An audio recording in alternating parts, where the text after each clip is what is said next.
Hello friends, फिल्मी खबरी YouTube channel पर आप सबका फिर से स्वागत है। दोस्तों, आज के इस वीडियो में हम बात करेंगे द मार्टिन मूवी के बारे में, जो कि 2015 में रिलीज़ हुई एक साईफाई एडवेंचर मूवी है।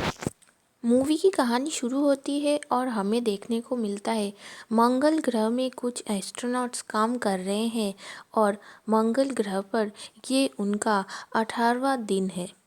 इसके ठीक बाद हमें पता चलता है मंगल ग्रह में एक भयंकर तूफान आने वाला है और इस तूफान की वजह से उनके रॉकेट की नष्ट होने की आशंका बहुत ज़्यादा है। तो इस मिशन की इंचार्ज लुइस ये डिसाइड करती है उन्हें मार्स छोड़ के जाना होगा उसी वक्त।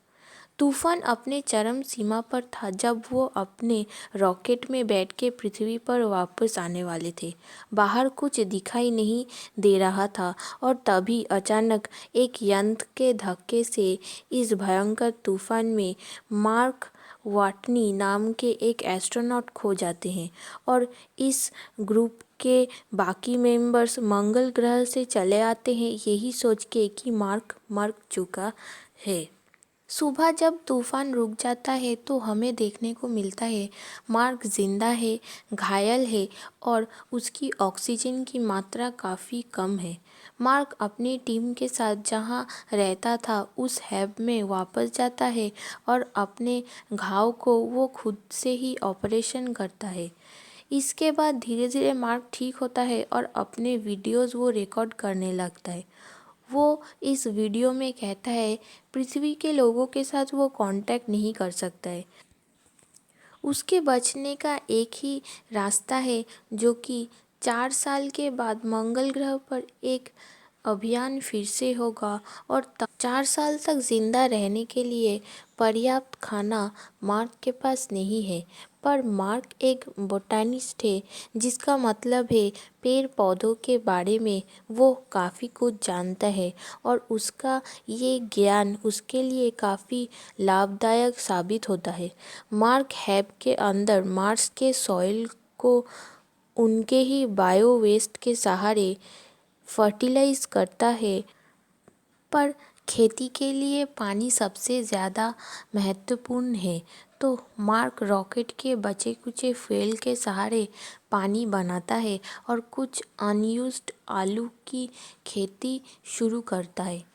यहाँ पृथ्वी पर नासा में सैटेलाइट प्लानर मिंडी कुछ तस्वीरें देखती है हैब की, जहाँ वो देखती है कोई सामानों को इधर से उधर ले जा रहा है और उन्हें समझ आता है मार्क जिंदा है। नासा के डायरेक्टर टेडी सैंडर्स को वो ये बात बताते हैं और टेडी सारी दुनिया को बताते हैं कि मार्क जिंदा है। पर टेडी क्रू के बाकी मेंबर्स को ये बात बताने के लिए मना करते हैं। मार्क अपने रोवर के सहारे एक कैमरा और मोटर ढूंढ निकालते हैं और इस स्टील कैमरा के सहारे वो धरती के लोगों के साथ संपर्क स्थापन करते हैं।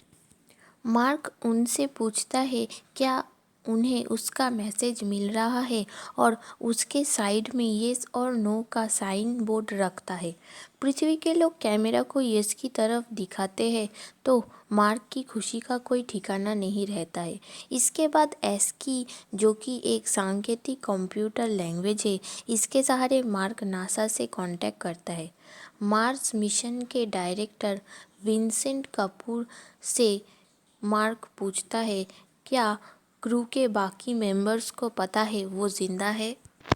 जवाब आता है नहीं, उन्हें अब तक ये बात पता नहीं है कि मार्क जिंदा है। मार्क इसके बाद गुस्सा हो जाता है, पर वो उनके ऊपर बिल्कुल भी गुस्सा नहीं करता है उसे पीछे छोड़ आने के लिए।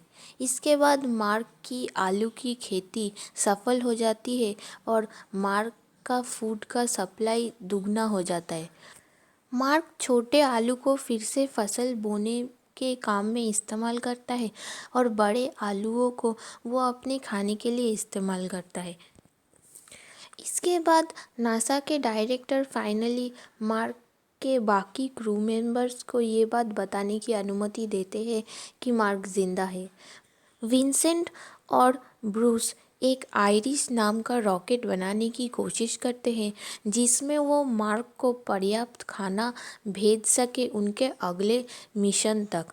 एक दिन रात में अचानक मार्क जिस हैब में आलू की फसल उगा रहा था उसका दरवाज़ा खराब हो जाता है और वहाँ पर एक विस्फोट होता है।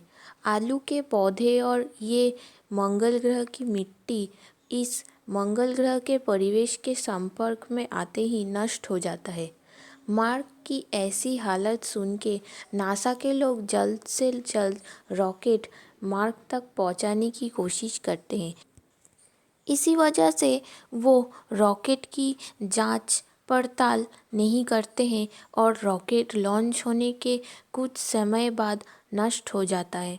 समय के साथ मार्क की हालत काफ़ी गंभीर हो जाती है और मार्क सोचने लगता है मंगल ग्रह पर उसकी मौत निश्चित है। चाइना कुछ समय से एक बूस्टर रॉकेट बना रहा था। ऐसे कठिन समय में अपने गिले शिकवे भुला के चाइना अपना सहयोगिता का हाथ बढ़ाता है नासा की ओर और नासा के साइंटिस्ट के साथ मिलके फिर से आइरिस को लॉन्च करने का प्लान बनाता है। समय के साथ साथ मार्क की जान का खतरा बढ़ जाता है। विज्ञानी रिच ब्रुनेल एक विकल्प प्लान लेके हाजिर होते हैं जिसमें बताया जाता है अंतरिक्ष में रहने वाले मार्क की टीम कैसे उसका जान बचा सकते हैं जिससे वो मंगल ग्रह पर 2 साल पहले ही पहुंच सकते हैं। पर टेडी सैंडर्स इस प्लान को ठुकरा देते हैं क्योंकि इतने लंबे समय तक अंतरिक्ष में रहने से टीम को जान की खतरा हो सकता है। पर इस स्पेसशिप के डायरेक्टर ये प्लान मार्क की टीम तक सीक्रेटली पहुंचा देते हैं। इसके बाद आपसी सहमति से वो मार्क को बचाने का डिसीजन लेते हैं और नासा के रिमोट कंट्रोल को बंद कर देते हैं। मंगल ग्रह की ओर यात्रा शुरू करते हैं। मार्क अब उसके 90 दिनों का एक सफ़र शुरू करता है जिससे वो एक स्पेसशिप के पास जा सके। इस 90 दिनों के सफ़र के बाद मार्क एक स्पेसशिप के सामने आ पहुंचता है जो वहां पर पहले से ही मौजूद था। इस स्पेसशिप के सहारे मार्क अपनी टीम के साथ संपर्क स्थापन करेगा पर आसमान में उड़ने के लिए इस स्पेसशिप को काफ़ी ज़्यादा हल्का होना पड़ेगा। इसलिए मार्क इस शिप के खिड़कियों को और उसके बैठने की जगह को इस शिप से अलग कर देता है। शिप लॉन्च होने के बाद इसका स्पीड इतना कम होता है जिसकी वजह से मार्क अपनी टीम के साथ संपर्क नहीं कर पाता है। तब उनकी कमांडर लुइस उनके शिप में मौजूद केमिस्ट को एक बॉम्ब बनाने की सलाह देते हैं जिससे उनके स्पेसशिप की गति बहुत ज़्यादा बढ़ जाएगी और वो मार्क तक पहुंच पाएंगे। इस बॉम्ब के विस्फोट के बाद उनकी शिप की गति काफ़ी ज़्यादा बढ़ जाती है और वो मार्क के काफ़ी करीब आ जाते हैं। पर इसके बाद भी लुइस मार्क से इतना दूर है कि लुइस मार्क को पकड़ नहीं पाती है। इसके बाद मार्क अपने कमांडर लुइस से कहता है कि मार्क अपने स्पेस सूट में एक छोटा सा छेद करेगा जिससे उसकी स्पेस सूट की हवा उसे लुइस की ओर धकेल देगी और इसी तरह मार्क लुइस के पास आ पहुंचता है और अपने क्रूज से मिलता है 560 डेज के बाद। मूवी के अंत में हमें देखने को मिलता है मार्क एस्ट्रोनॉट्स का सर्वाइवल इंस्ट्रक्टर बन चुका है और 5 साल के बाद मंगल ग्रह पर फिर से एक अभियान होता है और मार्क की टीम के मेंबर्स वर्तमान में इस अभियान को टीवी पर देख रहे हैं। तो आज के लिए बस इतना ही दोस्तों। अगली बार हम फिर से हाजिर होंगे ऐसे ही कुछ अमेजिंग स्टोरीज़ के साथ। तब तक के लिए अलविदा।